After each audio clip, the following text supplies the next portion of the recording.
Awesome. Hey everyone, I'm here today with Angie Louthan, who is a super creative, and she's the woman who introduced me to Zentangle and how to create differently. So Angie, what the heck is the point of a Zentangle, would you say? Hmm. Well, there is a lot of information out there, so I'm sure people could go Google like what is Zentangle, but pretty much Zen stands for exactly what you would think it would. It's like really this sort of meditative like experience, right? It's all about getting Zen and kind of bringing some more peace and inner peace and Tangle is just what's happening with your pen with lines. You're like creating all these different tangles and lines and patterns. And I don't remember entirely how it all started. Uh, I know there's some like history on, Zentangles and stuff, but really it's just about this repetitive pattern making that you're doing in drawing. And today, if people were to take a typical like Zentangle class, they would usually have you do like a small square piece of paper and create one pattern within a square. Mhm. And that's pretty typical of a Zentangle, but I Yeah. kind of took mine to a different level and got a little experimentative with it. And yeah, turned it It's, into a little bit I love something that about different. you. I have a little show and tell. So I Oh, started this good. today because someone on YouTube said start with basic Yes, shapes. So like this is as far totally. as I've gotten. And I think I it was a love that. gal, the Art Greek channel, she says, or the Art Geek, she says, fill the square method. So I think that's what you're saying, where you make a square, you Yes, fill it. Um, yes, but I know there's a lot of history and a lot of best practices. But what yes. has it been for you? Like, I know you've gone through a healing journey and you continue to grow and blossom and serve and then go back to, your inner self. And how has Entangle been important for you on your journey? Yeah. Well, it's so interesting how, okay, so art, when I was growing up, art was a big part of my life. I was always drawing and coloring and playing with, like even drawing characters and different things like that. I took some art classes in high school. And at some point, I think my senior year, when my art was getting graded, and it was like, then I was comparing my art to everybody else's, I was like, I'm not an artist. I suddenly created this story or narrative that I wasn't an artist, even though I'd been playing with art for, my whole life up until that point. And I stopped doing art. I let it go because I thought, oh, only artists get to do that. And I'm not. So I'm going to let it go. I didn't do art for almost 15 years after that. And then I was going through some pretty intense stuff. It was, gosh, probably 7 or 8 years ago. And I had adrenal fatigue and I had anxiety and depression and all of that stuff kind of paired together at the same time. And I started seeing a therapist for the very first time. And in one of the sessions, she asked me, there's all this talk about your inner child. And she said, if you were connecting with your inner child, what is it that your inner child would want to do for like play and self expression? And I was really shocked to find that what I wanted to do was paint.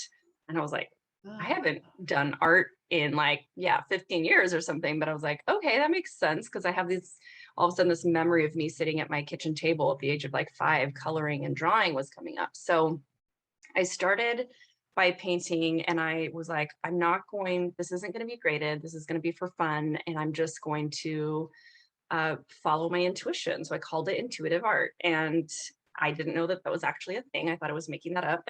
So I we do said, that yeah, sometimes. yeah. And so I started painting, and then but the other thing that was happening at the same time as I picked that up is I started drawing and just kind of doodling on my paper. And I actually started with mandalas. So I was really drawn to making mandalas, which really I think is kind of another form of Zentangles because it's just repetitive patterns, but you're doing it more in a circular motion instead of like within a square. And so I never really got into it in the form of like, I'm going to do this all in squares. It was kind of like, how can I make these repetitive patterns? Because these tangles of lines were becoming very sort of peaceful for me, like creating some zen for me. And then eventually the mandala, I was like, I wonder if I could take these um, like repetitive patterns and do it in like the shape of an animal or something. So then I started doing that. And then I sort of had this idea of like, well, what if I was doing this in a class, or I was doing this with other people, and how could I encourage people to let go of perfectionism and to really just try new things and to just be in the moment and follow their intuition. And I wanted something to be really easy and accessible, not only for other people, but for me, because that's what it was for me. For me, it was easy and accessible to do mandalas and animals because I was comfortable with it. Like for people who might not consider themselves an artist, like what else could I do? And I started doing scribbles and tangles. So I was like, make a big scribble on the page and then fill in the bubbles of the scribble with Mhm. Zentangles. And then I started kind of sharing like how Zentangles are just patterns that you see in nature that are repetitive. Yeah. So look to the leaves, look to, trees, to flowers, to anything that's out there in nature, you're going to find these repetitive patterns.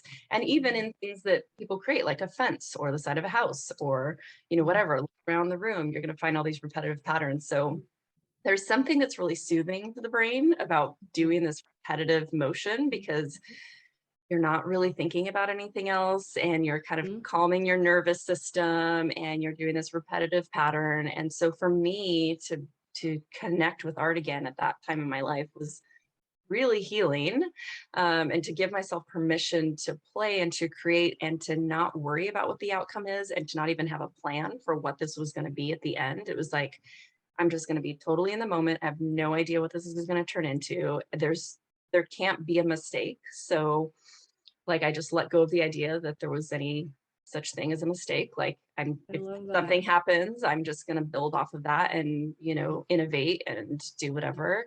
Yeah.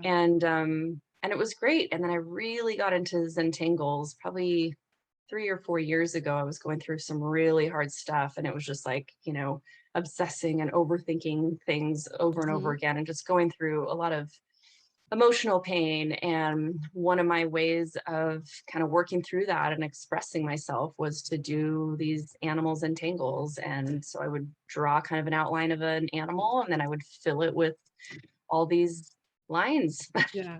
Really. Good. So Yeah. yeah, That is so cool. Do you remember back at Laugh Tech when we played Yes and? remind me. Where it was like, yes, this is happening and I can choose to do something? Yeah, I yeah, feel like yeah. what you just described Totally. is like you would say, okay, there's a mistake. All right, I'm just going to build off of it versus oh, I'm bad or wrong or silly. Yes. It's like, well, cool. Now we're going to go this direction. And it seems Yes. like an artistic yes and the Zentangle. That's kind of how I'm seeing it because again, I'm new to it. Yeah.